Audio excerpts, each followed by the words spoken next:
Oh my god.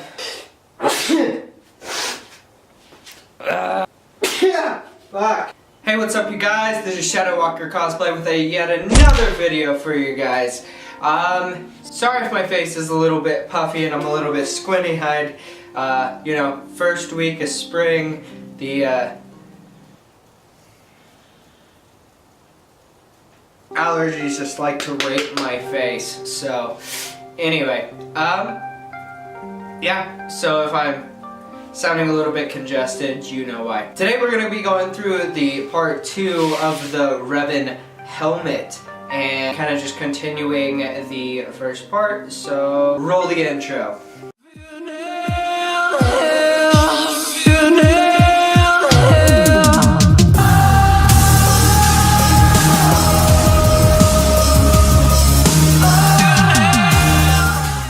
Okay, so last time you guys were watching, I just pretty much got the face plate done and the scalp area and then a little bit of the, just a little bit of the other stuff. I just got pretty much everything cut out. So we're just going to be kind of continuing off of that. And the other video that I had a couple of problems with my software, so that's why it was almost like 20 minutes long. So this one will definitely be a lot shorter and I will get the helmet done. People always like to call me when I can't answer. Let's get into that. Okay, so what you see here is the pieces that I was working on in the first part of the helmet video. Either that we have the scalp, the back strap, the forehead piece, and the front cover. So what you're going to do is that you're going to cover the ends up with Barnes contact cement. You need to wipe off the excess just with like a scrap piece of foam so that it's more of a thinner layer of contact cement and it will dry faster. And then what you're going to want to do is you're going to kind of offset the forehead to the scalp piece so that it gives it a little bit more dimension.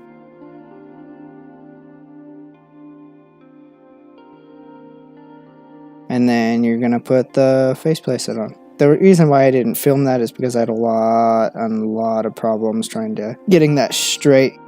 And then you're going to trace out your pieces for the side.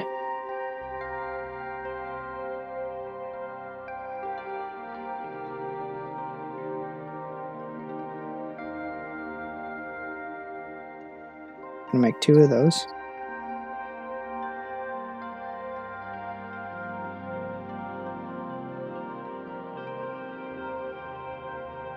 So I cut that other piece off so it would be easier to glue on.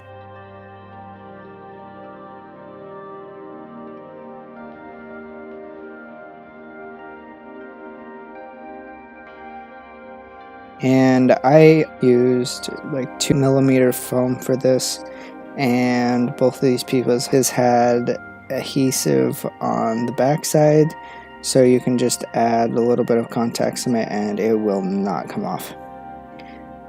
But I cut those off. And then for the side vent pieces that I'm going to add on, I just grabbed 2 accent pieces. The first piece, you kind of bevel it at the sides and then you put them together. I also used the adhesive foam for this. And then kind of just even it out and touch some stuff up. And so I cut out a piece or a little stencil for the vent that's going to be on top of this. And I'm going to make 2 of these.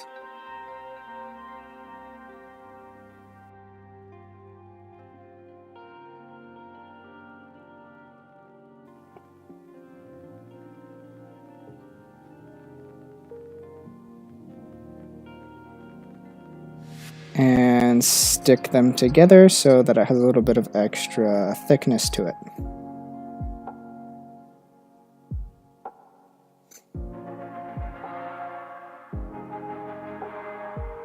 and then just put it on the top of that.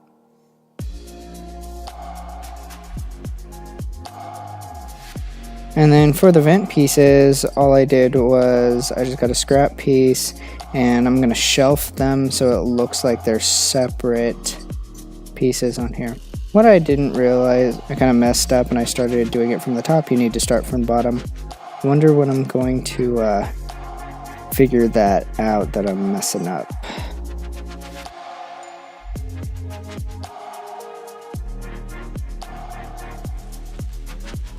Yeah. Oh, light bulb. There you go. Yeah, so you're going to want to start from the bottom first and kind of just layer it on top of each other.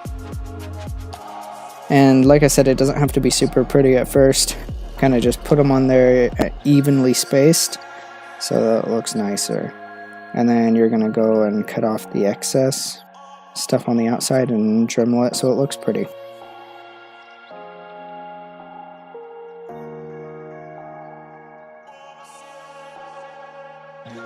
Should look somewhat like that. And you're just going to get another circle and make a thinner hollowed out circle so that you can lay it on top of this vent as like a lip, or it's gonna look like a lip. But first you want to get another piece and use it as a sidewall so that it's all even and looks a little cleaner.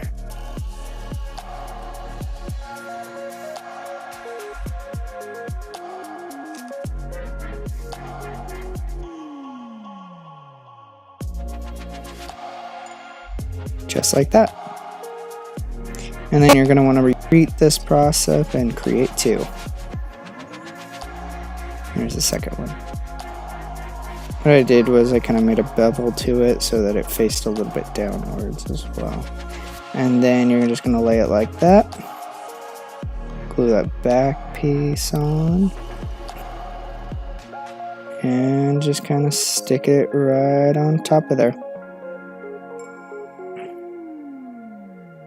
And if you guys are questioning about the adhesive foam stuff instead of using contact cement, I used the orange side, purely pretty much all contact cement, and then I used the blue and orange adhesive foam. So I mean, it's kind of just a personal preference, but I think it holds up. And then what you're going to do is put on the back strap. I put it on a little strap on the inside to kind of strengthen it up and pull in the back. And then with this piece, you're going to want to Dremel it all out so that the glue has a rough surface to stick to.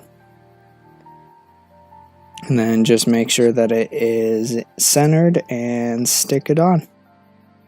Just make sure that it has its shape still and is still a little bit rounded out so that it's not flat and boring looking. And then what I did was that I got another piece of 2mm foam and I just stuck it right on the back of there to kind of cover up that seam area, and it made it a little bit stronger anyway. And then what I did was I had to lengthen the forehead piece.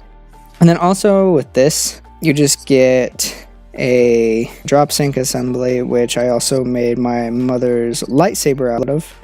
And I just grabbed these two little plastic pieces out of that to create the little knobs on front of the helmet.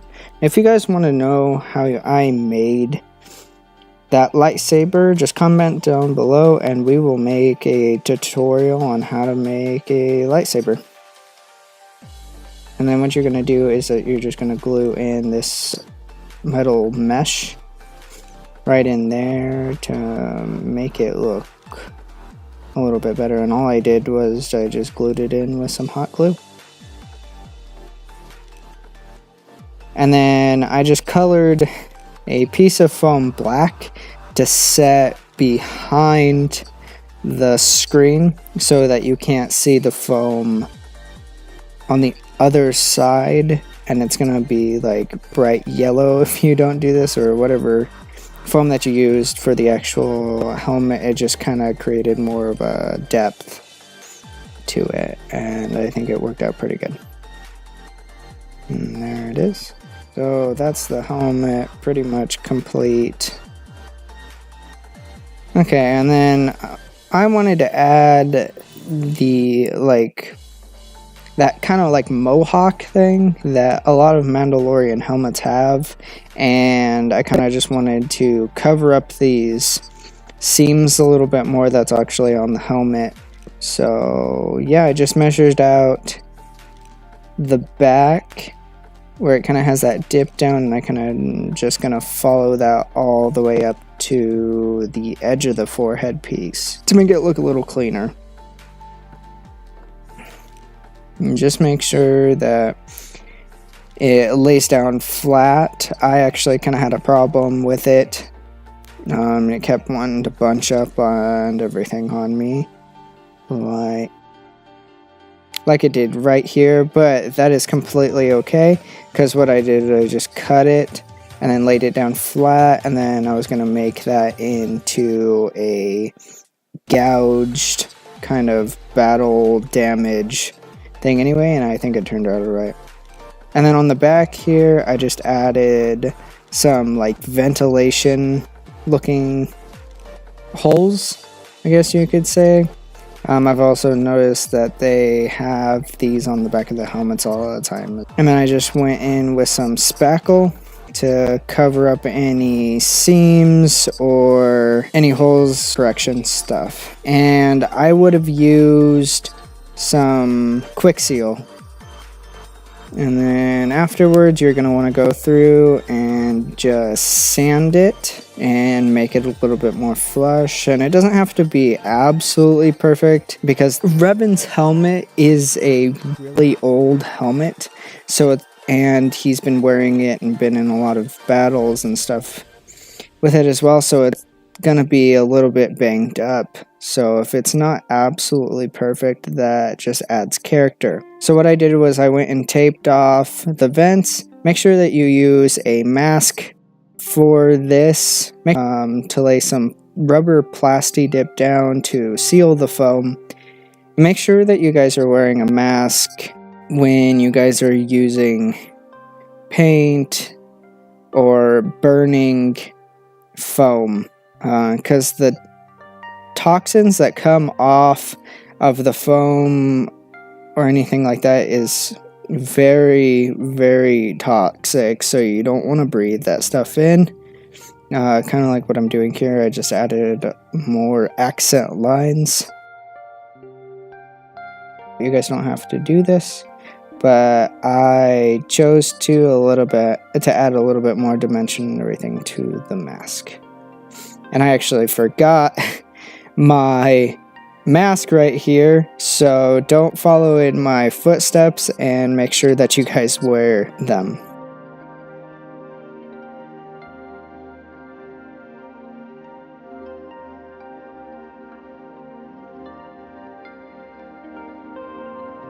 There we go. Yeah, you messed up.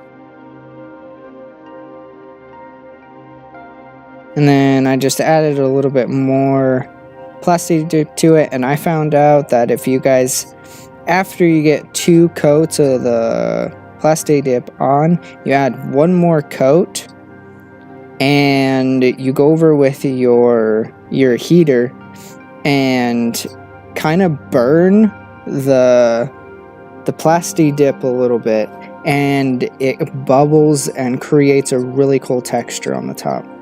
Then for painting, I just got some cheap paint brushes, and I am using matte black, gunmetal gray,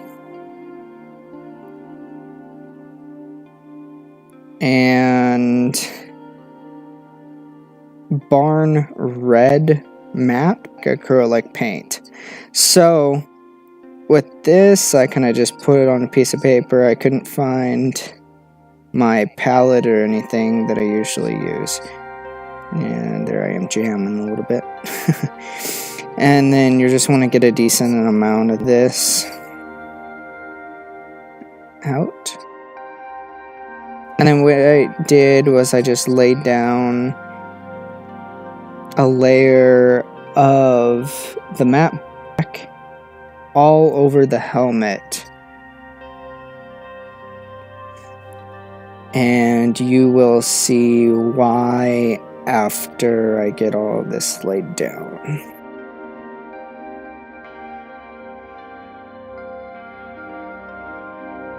And you want to get in all of the crevices this time and make sure that it looks pretty.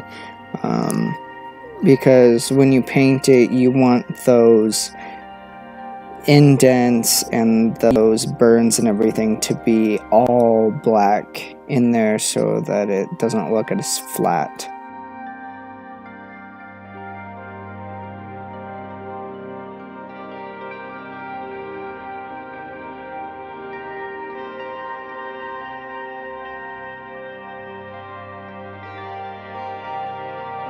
Yeah, so after that, there it is, all matte black.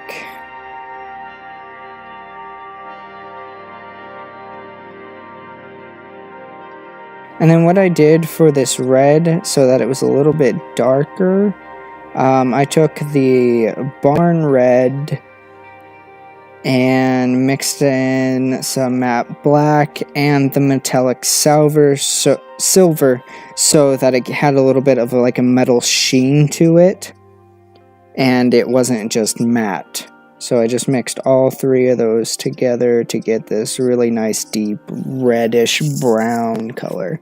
And then I just took the barn red to color in these accents on top. And apparently, I can't paint when I'm not looking directly at it, you know? That's kind of a surprise. I fucked up. Yeah.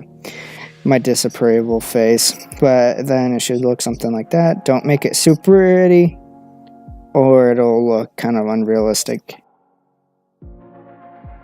Gunmetal gray, and I went over these vents so that it looks like metal.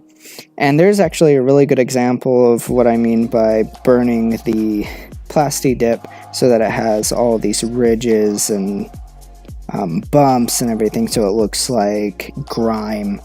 And that's exactly why I painted the whole helmet black before I went over parts with the gunmetal gray, so that when I just kind of lightly go over, kind of like that, go over the black, they will have the black undertones to it, and it'll look like grimy old metal.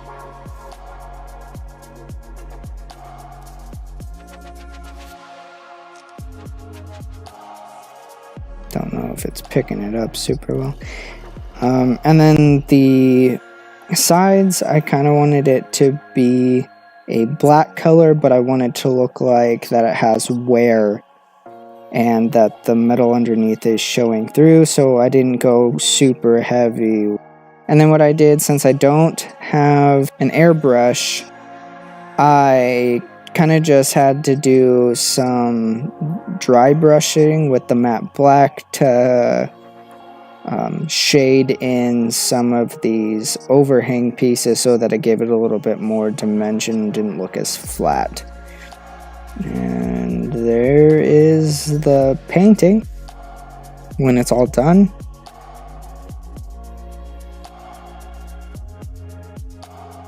I think it turned out pretty good. And then what you're going to do is that you're going to get some ski goggles or just anything for the visor. You want to use some gloves so that you don't put a bunch of fingerprints and everything over the visor.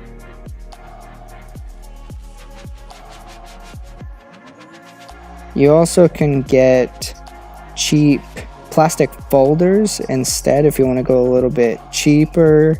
I just decided to do it this way because I liked the look.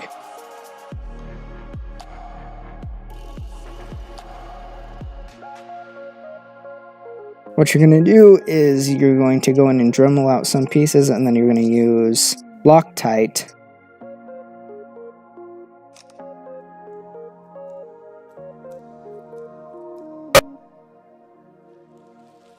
And you're going to put it on the outside of the visor so that it can stick really nice. This does take a little bit to set up. So what I did is that I went back on the inside with some hot glue to kind of reinforce that until the other glue set. And there it is. So yeah, this is what it looks like on. So yeah, awesome. Make something like this as well. Oh Jesus. Oh yeah, I'm gonna put a hat on. Thank you guys for watching. I hope this helmet and everything was easy enough for you guys to make, and I hope it was fun. It was definitely a lot of fun for me to make anyway. This is only my second helmet that I've ever made, so I mean, if it turned you know, this decent, pretty sure that you guys could do something, you know, similar or even better than I could. So as always, this is Shadow Walker Cosplay, and we'll see you next time. Peace!